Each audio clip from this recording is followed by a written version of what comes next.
हमारे एक press video पर आप सभी का स्वागत है। दोस्तों, आज मैं आपके लिए लेकर आया हूँ छत्रपति शिवाजी महाराज के इतिहास के बारे में, उनके जीवन के बारे में और उनके इतिहास के बारे में इस वीडियो में हम चर्चा करने वाले हैं। दोस्तों, छत्रपति शिवाजी महाराज एक भारतीय शासक और मराठा साम्राज्य के संस्थापक थे। शिवाजी ने आदिलशाही सल्तनत की अधीनता स्वीकार न करते हुए उनसे कई लड़ाई की थी। शिवाजी को हिंदुओं का नायक भी माना जाता है। शिवाजी महाराज एक बहादुर, बुद्धिमान और निडर शासक थे। धार्मिक कार्य में उनकी काफी रुचि थी। रामायण और महाभारत का अभ्यास वे बड़े ध्यान से करते। वर्ष 1674 में शिवाजी महाराज का राज्याभिषेक हुआ और उन्हें छत्रपति का खिताब मिला। शिवाजी महाराज का जन्म 19 फरवरी 1630 में शिवनेरी दुर्ग में हुआ था। इनके पिता का नाम शहाजी भोसले और माता का नाम जीजाबाई था। शिवनेरी दुर्ग पुणे के पास है। उनकी माता ने उनका नाम भगवान शिवाय के नाम पर शिवाजी रखा। उनकी माता भगवान शिवाय से स्वस्थ संतान के लिए प्रार्थना किया करती थी। शिवाजी के पिताजी शहाजी भोसले एक मराठा सेनापति थे जो कि डेक्कन सल्तनत के लिए कार्य किया करते थे। शिवाजी के जन्म के समय डेक्कन की सत्ता 3 इस्लामिक सल्तनों बीजापुर, अहमदनगर और गोलकोंडा में थी। शिवाजी अपनी माँ जीजाबाई के प्रति बेहद समर्पित थे। उनकी माँ बहुत ही धार्मिक थी। उनकी माता शिवाजी को बचपन से ही युद्ध की कहानियां तथा उस युग की घटनाओं के बारे में बताती रहती थी। खासकर उनकी माँ उन्हें रामायण और महाभारत की प्रमुख कहानियां सुनाती थी। इन्हें सुनकर शिवाजी के ऊपर बहुत ही गहरा असर पड़ा। इन 2 ग्रंथों की वजह से जीवन पर्यंत हिंदू महत्व का बचाव करते रहे।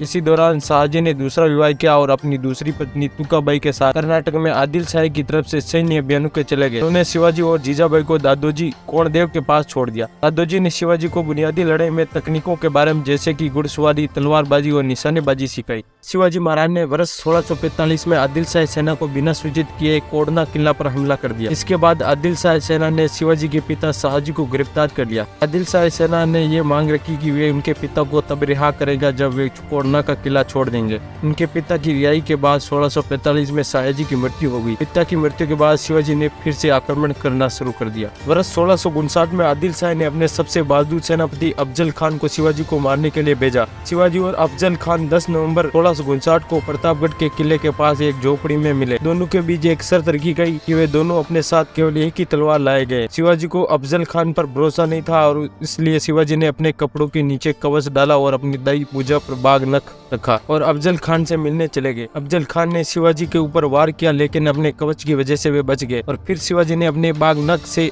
अफजल खान पर हमला कर दिया। हमला इतना घातक था कि अफजल खान बुरी तरह से घायल हो गया और उसकी मृत्यु हो गई। इसके बाद शिवाजी के सैनिकों ने बीजापुर पर आक्रमण कर दिया। शिवाजी ने 10 नवंबर 1659 को प्रतापगढ़ के युद्ध में बीजापुर की सेना को हरा दिया। शिवाजी की सेना ने लगातार आक्रमण करना शुरू कर दिया। शिवाजी की सेना ने बीजापुर के 3000 सैनिक मार दिए और अफजल खान के 2 पुत्रों को गिरफ्तार कर लिया। शिवाजी ने बड़ी संख्या में हथियारों और घोड़ों और दूसरे सैन्य सामानों को अपने अधीन कर लिया। इससे शिवाजी की सेना और ज्यादा मजबूत हो गई। मुगल बादशाह औरंगजेब ने इसे मुगल साम्राज्य का सबसे बड़ा खतरा समझा।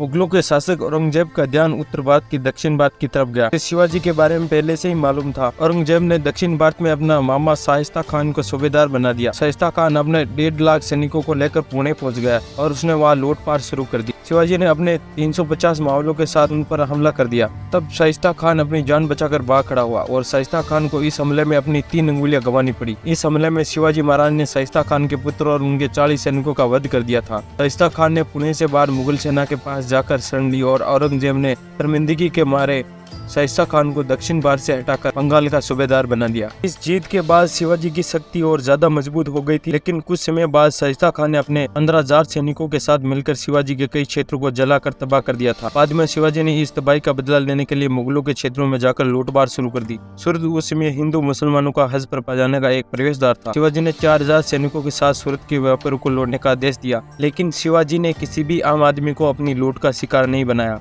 दोस्तों, ये वीडियो का पहला पार्ट है। जल्दी आपको दूसरा पार्ट देखने को मिलेगा, तो आप बने रहे हमारे साथ।